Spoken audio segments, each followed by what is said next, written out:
Hello everyone, welcome to Palabra por Día, where we learn a new Spanish word every day. The word of the day is the verb poner, which means to put or to place. In this video you will learn the definition and translation, conjugation in the present tense, and some examples. But before we get into the video, please consider to subscribe to learn a new Spanish word every day. Poner, conjugación. Repeat after me. Yo pongo. Tú pones. Usted pone.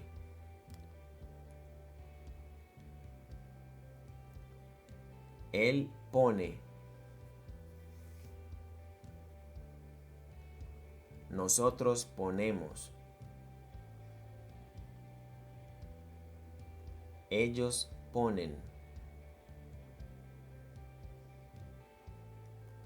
Vosotros ponéis. Let's see some examples. Repeat after me. Yo pongo música.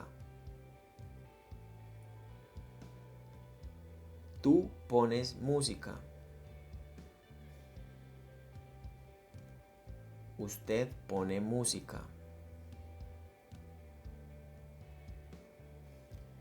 Él pone música.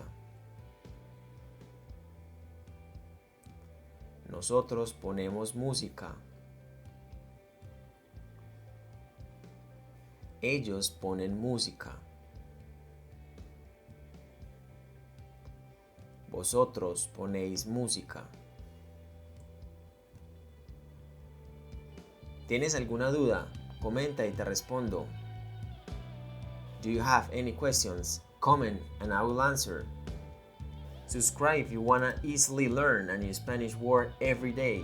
Mark my words, you won't regret it. See you in the next video. Ciao.